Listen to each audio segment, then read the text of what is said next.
Movies broadcast पेश करते हैं a nightmare on Elm Street. Movie के शुरुआत में हम देखते हैं एक लड़का रेस्टोरेंट में अकेले बैठा है जिसका नाम डीन है।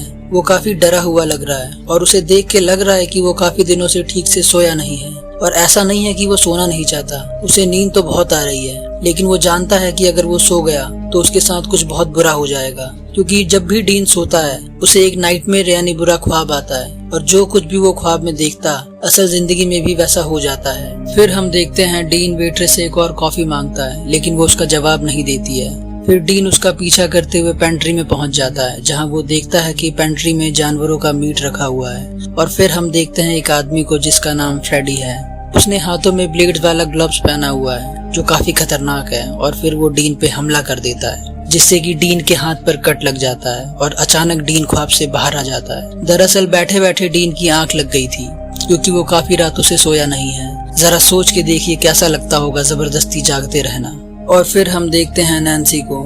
नैन्सी डीन की दोस्त है जो यहाँ पे वेट्रेस है। फिर डीन देखता है कि उसका हाथ कट गया है जिससे खून निकल रहा है और डीन टिश्यू से अपना खून साफ करता है। फिर हम एक और लड़की को देखते हैं जिसका नाम क्रिस है। क्रिस डीन की गर्लफ्रेंड है और जो भी डीन के साथ हो रहा है वो क्रिस को बताता है, लेकिन क्रिस बोलती है कि तुम घबराओ मत, ये बस एक सपना है। और डीन बोलता है कि ये सपना नहीं, ये सच है। और गलती से डीन क्रिस के ऊपर कॉफी गिरा देता है। फिर क्रिस बोलती है कि तुम यहीं बैठो, मैं वॉशरूम से होके आती हूँ। और एक बार फिर वहीं बैठे बैठे डीन को नींद आ जाती है जिससे कि वो बुरे ख्वाब यानी फ्रेडी की दुनिया में चला जाता है। फ्रेडी दिखने में बहुत ज्यादा खतरनाक है, उसका चेहरा जला हुआ है। फिर हम देखते हैं फ्रेडी वहाँ पड़े हुए चाकू से डीन की जान लेने की कोशिश कर रहा है और क्रिस वापस आके देखती है कि डीन चाकू से अपने आप को मारने की कोशिश कर रहा है। वो बहुत डर जाती है। वो डीन से पूछती है कि तुम ये क्या कर रहे हो, और वो देखती है कि डीन बोल रहा है कि तुम सच नहीं हो, तुम सच नहीं हो। ऐसा वो फ्रेडी को बोल रहा है और फिर उस चाकू से फ्रेडी डीन का गला काट देता है, लेकिन बाकी लोगों के लिए ये एक सुसाइड है। फिर हम देखते हैं डीन के फ्यूनरल में क्रिस एक छोटी बच्ची को देखती है। ये क्रिस ही है जब वो छोटी थी, लेकिन वो छोटी बच्ची बस क्रिस को ही दिखाई दे रही है। उस बच्ची के ऊपर कट्स का निशान है। फिर कब्र में से एक हाथ निकल के आता है जो उस छोटी बच्ची को पकड़ लेता है और क्रिस की आंख खुल जाती है। अब क्रिस को भी बुरे ख्वाब आना शुरू हो गए हैं और क्रिस अपने एक्स बॉयफ्रेंड जेसी से कहती है कि डीन मरने से पहले बार बार एक ही बात दोहरा रहा था कि तुम सच नहीं हो। ऐसा लग रहा था मानो डीन से ये कोई करवा रहा है, लेकिन जेसी उसकी बात का विश्वास नहीं करता। और फिर नैन्सी वहाँ आती है और वो कहती है कि मुझे तुम पर विश्वास है, लेकिन जेसी नैन्सी की बात को इग्नोर कर देता है और वहाँ से चला जाता है। नैन्सी को भी डीन की तरह बुरे ख्वाब आते हैं। यहाँ क्रिस अपनी मॉम से पूछती है कि मेरी बचपन की तस्वीर कहाँ है, तो क्रिस की मॉम बोलती है शायद स्टोर रूम में होगी। क्रिस ऐसा इसलिए पूछती है क्योंकि उसने फ्यूनरल में एक तस्वीर देखी थी जिसमें डीन और क्रिस थे। फिर क्रिस अपनी मॉम से बोलती है कि मुझे याद भी नहीं कि हाई स्कूल से पहले मैं डीन को जानती भी थी या नहीं। फिर क्रिस की मॉम बोलती है कि बचपन की यादें कहाँ याद रहती हैं। यहाँ ऐसा लगता है कि क्रिस की मॉम कुछ छुपा रही है। अगली सुबह हम देखते हैं कि स्कूल में क्रिस क्लास अटेंड कर रही है। फिर टीचर बोलते हैं कि पेज 84 ओपन करो, और जैसे ही क्रिस पेज 84 ओपन करती है वो देखती है कि पेज पर फ्रेडी का हाथ छपा हुआ है और वो समझ जाती है कि वो सपना देख रही है। और वो अपने आप को जगाने की बहुत कोशिश करती है लेकिन वैसा कर नहीं पाती। और फिर वहाँ फ्रेडी आ जाता है और वो क्रिस के चेहरे के पास आकर अपना पंजा खोलता है और क्रिस जोर से चिल्लाती है और जाग जाती है, जिससे कि सारी क्लास क्रिस की तरफ देखने लगती है। और क्रिस देखती है कि उसके बुक पर उसके थोड़े से बाल पड़े हुए हैं जो कि सपने में फ्रेडी का पंजा खोलने से कट गए थे। फिर हमें दिखाया जाता है कि क्रिस की मॉम रात की फ्लाइट से लंदन जाने वाली है। वो एक एयर होस्टेस है। अब रात हो चुकी है और क्रिस अपने घर पे अकेली है। फिर वहाँ खिड़की से जेसी क्रिस के कमरे में आ जाता है। वो क्रिस से पूछता है कि ये सब चल क्या रहा है। फिर क्रिस बताती है कि मुझे भी डीन की तरह बुरे ख्वाब आते हैं। और बातों बातों में जेसी भी फ्रेडी के पंजे के बारे में बोलता है। मतलब जेसी को भी सेम वही नाइटमेयर आते हैं जो बाकियों को आ रहा है। अब क्रिस काफी डर जाती है कि हम सबको एक जैसा सपना आ रहा है, ये कोई इत्तेफाक नहीं हो सकता, कुछ तो बहुत बुरा होने वाला है। लेकिन जेसी अभी भी इन सबको एक बुरा ख्वाब ही मानता है। क्रिस बहुत डरी हुई है इसलिए वो क्रिस के पास ही रुक जाता है। अब रात हो चुकी है और क्रिस को अपने कुत्ते के भौंकने की आवाज आती है और वो बाहर जाके देखती है कि फ्रेडी ने उसे मार दिया है। अब क्रिस डर के मारे अपने कमरे की तरफ भागती है और कमरे का दरवाजा खोलते ही वो स्कूल में पहुंच जाती है क्योंकि वो अभी सपने में है। और फ्रेडी जैसे ही क्रिस पर हमला करता है क्रिस की आंख खुल जाती है और वो जाग जाती है। फिर क्रिस वॉशरूम में जाके अपने आप को थोड़ा फ्रेश करती है और जैसे ही वो वापस बेड पे आती है वो देखती है कि जेसी की जगह फ्रेडी लेटा हुआ है और वो क्रिस को पकड़ लेता है। दरअसल अभी भी क्रिस सपने में ही है। उसका अचानक जागना और वॉशरूम में फ्रेश होने जाना ये सब एक सपना था। फ्रेडी ऐसा ही करता है, वो एक ही बार में किसी को नहीं मारता। वो अपने शिकार को पहले काफी दिनों तक ठीक से सोने नहीं देता और फिर ना सोने की वजह से जब उसका शिकार मेंटली बहुत थक जाता है तब वो उतनी गहरी नींद में होते हैं कि चाहकर भी वो सपने से बाहर नहीं आ पाते। और फिर हम देखते हैं जेसी क्रिस को जगाने की बहुत कोशिश करता है लेकिन वो जाग नहीं पाती और फ्रेडी उसे हवा में लटका के दीवारों पर पटकने लगता है और फिर फ्रेडी क्रिस को अपने पंजों से फाड़ देता है और क्रिस की मौत हो जाती है। जेसी ये सब देख के बहुत डर जाता है और भागते भागते वो नैन्सी के घर पहुंच जाता है। नैन्सी भी जेसी की शर्ट पर खून देख के डर जाती है और वो नैन्सी को बोलता है कि किसी ने नींद में ही क्रिस को मार डाला। वो नैन्सी के पास इसलिए गया है क्योंकि फ्यूनरल पर नैन्सी ने भी उन्हीं बुरे सपनों के बारे में बात की थी। जेसी ने उस वक्त इन बातों पर विश्वास नहीं किया था पर अब वो समझ गया है कि कोई है जो हम सबको ख्वाब में मार देना चाहता है। फिर नैन्सी बताती है कि मुझे मेरे ख्वाब में बस एक गाना सुनाई देता है और वो गाना है 1 2 Freddy is coming for you. उसके बाद हम देखते हैं पुलिस ने जेसी को क्रिस के मर्डर केस में अरेस्ट कर लिया है और लॉकअप में बंद कर दिया है। अब जेसी भी डर के मारे सोना नहीं चाहता, वो अपने आप को जगाए रखने की पूरी कोशिश कर रहा है और थोड़ी देर बाद हमें पता चलता है कि किसी ने जेसी की बेल करवा दी है। वो लॉकअप से बाहर निकल के चलने लगता है और अचानक वो एक फैक्ट्री में पहुंच जाता है। जी हाँ, अब जेसी भी सपने में है जहाँ उसे क्रिस की आवाजें सुनाई देती हैं और वो 2 बच्चों को भी देखता है और फिर वहाँ फ्रेडी आ जाता है। जेसी फ्रेडी से डर के भागने लगता है और कुछ देर के बाद फ्रेडी जेसी की बॉडी में अपना पंजा आर पार कर देता है और जेसी की वहीं लॉकअप में मौत हो जाती है। फिर हम देखते हैं क्विंटन और नैन्सी बुक स्टोर में बैठे हैं। क्विंटन जागते रहने के लिए किसी तरह की मेडिसिन ले रहा है क्योंकि उसको भी वो बुरे ख्वाब सताते हैं और नैन्सी बताती है कि मुझे भी सपने में बच्चे दिखाई देते हैं और एक स्कूल भी दिखाई देता है, शायद इस सपने का वास्तविकता से कोई कनेक्शन हो।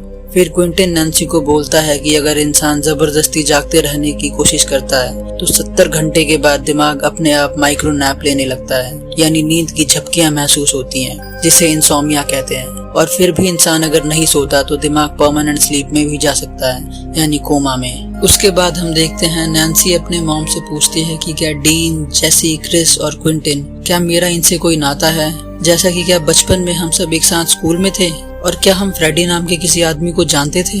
लेकिन उसकी मॉम मना कर देती है। फिर उसकी मॉम किसी को कॉल करती है और बोलती है कि नैन्सी को याद आने लगा है। उसके बाद नैन्सी बाथ टब में रिलैक्स करने चली जाती है और टब में जाने से पहले वो अपने फोन में एक अलार्म सेट कर लेती है ताकि वो गहरी नींद में ना चली जाए। फिर नहाने के बाद वो अपने रूम में आती है और देखती है कि रूम में बर्फ पड़ रही है। इसका मतलब है कि नैन्सी सो चुकी है और सपना देख रही है। और फिर वहाँ फ्रेडी आ जाता है। सपने में वो एक प्री स्कूल को देखती है जिसका नाम था बैडहैम स्कूल। फिर फ्रेडी नैन्सी को पकड़ लेता है और बोलता है कि तुम मेरी सबसे फेवरेट थी नैन्सी। नैन्सी बोलती है कि मैंने एक अलार्म लगाया हुआ है और फ्रेडी बोलता है कि हाँ बिल्कुल तुमने अलार्म लगाया है, लेकिन अपने सपने में। मतलब जब हमने देखा कि नैन्सी बाथटब में जाने से पहले अलार्म सेट कर रही है, वो भी एक सपना था। मतलब वो अलार्म लगाने से पहले ही सो चुकी थी। फ्रेडी नैन्सी पर हमला ही करने वाला होता है तभी क्विंटन का कॉल आ जाता है और नैन्सी जाग जाती है। क्विंटन नैन्सी को बताता है कि जेसी की भी मौत हो चुकी है। अब क्विंटन और नैन्सी दोनों उस प्री स्कूल का एड्रेस ढूंढने लगते हैं जो नैन्सी ने अपने सपने में देखा था। क्विंटन कहता है कि फ्रेडी का इस प्री स्कूल से क्या कनेक्शन हो सकता है। फिर नैन्सी बोलती है कि मेरी मॉम शायद कुछ छुपा रही है और वो दोनों नैन्सी की मॉम की रूम की तलाशी लेने लगते हैं। और फिर नैन्सी को एक स्कूल की तस्वीर मिलती है जिसमें नैन्सी, डीन, क्विंटन, क्रिस, जेसी और भी बच्चे थे जब वो प्री स्कूल में थे। फोटो के पीछे उन सब का नाम भी लिखा था। और अचानक वहाँ नैन्सी की मॉम आ जाती है। फिर नैन्सी गुस्से में अपनी मॉम से बोलती है कि तुमने मुझसे झूठ क्यों बोला कि हम सब बचपन में एक दूसरे को नहीं जानते थे। और नैन्सी की मॉम बोलती है कि मैंने तुमसे कोई झूठ नहीं बोला, मैं बस नहीं चाहती थी कि तुम्हें वो सब याद रहे। मैं नहीं चाहती थी कि उन सब यादों के साथ तुम अपनी जिंदगी गुजारो। नैन्सी कुछ समझ नहीं पाती और पूछती है कि प्लीज मुझे बताइए कि क्या हुआ था उस प्री स्कूल में। और फिर हमें उस प्री स्कूल की कहानी को दिखाया जाता है। नैन्सी की मॉम बताती है कि उस प्री स्कूल में एक आदमी था जिसका नाम था फ्रेड क्रूगर। वो वहाँ पे माली का काम करता था और वहीं स्कूल के बेसमेंट में रहता था। तुम सभी बच्चों से वो बहुत प्यार करता था और तुम उसकी फेवरेट थी नैन्सी। फिर धीरे धीरे हम पेरेंट्स ने नोटिस किया कि तुम सब बच्चों ने हंसना खेलना बंद कर दिया है, और बच्चों से बात करके पेरेंट्स को पता लगा कि वो बच्चों को एक सीक्रेट केव में ले जाता था जहां वो उन्हें फिजिकली हैरास करता था। लेकिन इससे पहले कि हम उसे पकड़ पाते वो शहर छोड़ के जा चुका था। नैन्सी की मॉम बोलती है कि ये जो सपने तुम्हें आ रहे हैं ये बस एक बुरी यादों का नतीजा है, लेकिन नैन्सी को अभी भी लगता है कि उसकी मॉम उसे पूरा सच नहीं बता रही, क्योंकि बुरी यादें किसी की जान नहीं लेती। और वो तस्वीर में छपे दूसरे बच्चों को ढूंढने के लिए निकलने लगते हैं। तभी वहाँ क्विंटन के डैड आ जाते हैं जो हाई स्कूल के प्रिंसिपल भी हैं, और वो क्विंटन को अपने साथ ले जाते हैं। अब नैन्सी अकेले ही उन तस्वीर में छपे बच्चों को ढूंढने के लिए निकल जाती है, और दूसरी तरफ हम देखते हैं कि क्विंटन स्विमिंग प्रैक्टिस कर रहा है, और प्रैक्टिस करते करते वो सो जाता है और सपना देखने लगता है। और सपने में क्विंटन देखता है कि वो एक फैक्ट्री में पहुंच चुका है जहां एक आदमी भाग रहा है जो कि है फ्रेड क्रूगर, और उसके पीछे बहुत सी गाड़ियां भी थी जिसमें क्विंटन के डैड और बाकी पेरेंट्स हैं। फिर फ्रेडी उनसे बचने के लिए अपने आप को एक कमरे में बंद कर लेता है, और फ्रेडी उनसे बोलता है कि मैंने कुछ नहीं किया, मुझे छोड़ दो। लेकिन पेरेंट्स फ्रेडी की कोई बात नहीं मानना चाहते, और जब फ्रेडी दरवाजा नहीं खोलता तो क्विंटन के डैड उस कमरे को जला देते हैं, जिससे कि फ्रेडी भी जल जाता है। और जलता हुआ फ्रेडी क्विंटन की तरफ आता है और क्विंटन जाग जाता है।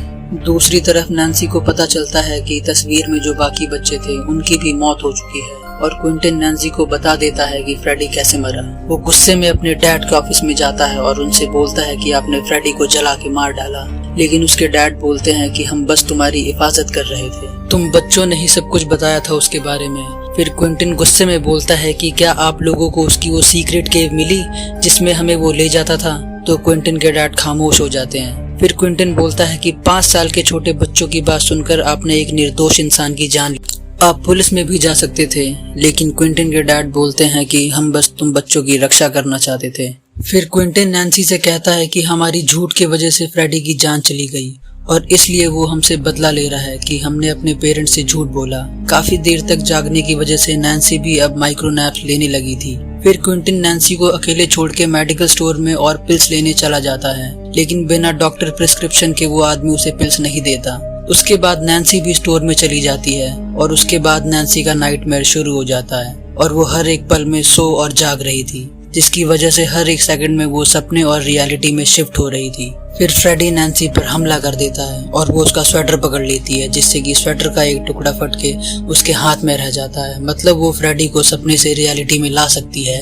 और इसी बीच फ्रेडी नैन्सी के हाथ पर बहुत गहरा कट मार देता है, और क्विंटन नैन्सी की चीख सुनकर उसके पास आ जाता है। फिर क्विंटन नैन्सी को हॉस्पिटल लेके आता है और वहाँ से एड्रेनलिन चुरा लेता है। वहाँ डॉक्टर नैन्सी के जख्म का इलाज करने के लिए उसे बेहोशी का इंजेक्शन देने वाली होती है, लेकिन नैन्सी किसी कीमत पर सोना नहीं चाहती, और वो दोनों वहाँ से भाग जाते हैं और उस प्री स्कूल की तरफ निकल पड़ते हैं। फिर क्विंटन उस एड्रेनलिन का एक शॉट ले लेता है ताकि वो सो ना पाए, और वो नैन्सी को भी ऑफर करता है, लेकिन नैन्सी मना कर देती है। गाड़ी में बैठे बैठे वो सो ना जाए इसलिए वो दोनों बातें करने लगते हैं, और अचानक क्विंटन को नींद की एक झपकी लग जाती है, जिससे कि उसकी गाड़ी कीचड़ में फंस जाती है, और वो दोनों गाड़ी से उतर के देखते हैं कि वो उस प्री स्कूल तक पहुंच चुके हैं। क्विंटन भी अब माइक्रो नैप्स लेने लगा था, जिसकी वजह से उसे समझ नहीं आ रहा था कि क्या सच है और क्या झूठ। उसके बाद हम देखते हैं कि वो दोनों फ्रेडी की सीक्रेट केव को ढूंढ लेते हैं, जहाँ नैन्सी की बचपन की ड्राइंग्स पड़ी थी, और नैन्सी को भी याद आता है कि बचपन में वो यहाँ पे आई थी।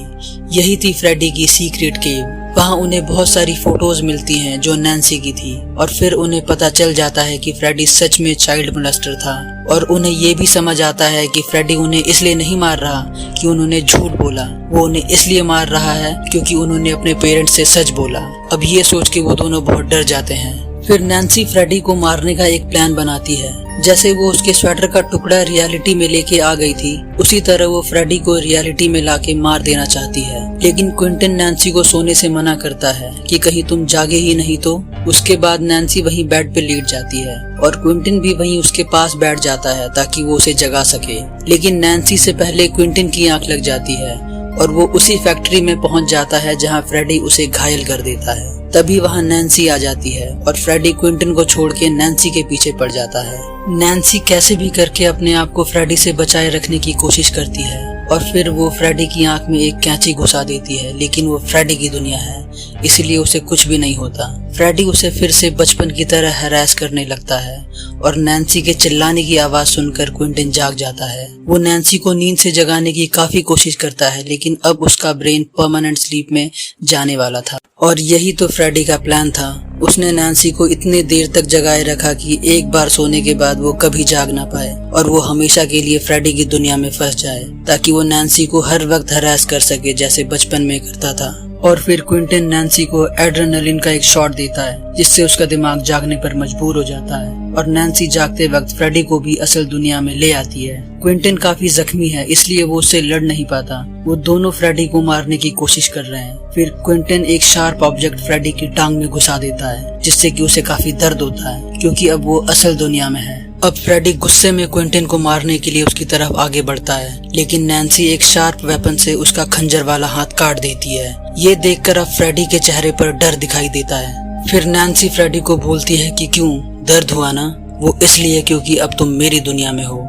और इतना बोलकर वो फ्रेडी का गला काट देती है और फ्रेडी की वहीं पर मौत हो जाती है। और नैन्सी उसकी सीक्रेट केव में भी आग लगा देती है और उस केव के साथ फ्रेडी की लाश भी जल जाती है। फिर हम देखते हैं कि अब सब कुछ ठीक हो चुका है और नैन्सी अपने घर आ चुकी है और वो अपने मॉम से बोलती है कि मैं समझ गई कि तुम मेरी रक्षा करना चाहती थी। और अचानक फ्रेडी वहाँ आके नैन्सी की मॉम को मार देता है और अपने साथ ले जाता है। इसका मतलब फ्रेडी अभी जिंदा है। और ये कहानी यहीं पे खत्म हो जाती है। उम्मीद है आपको ये कहानी पसंद आई होगी।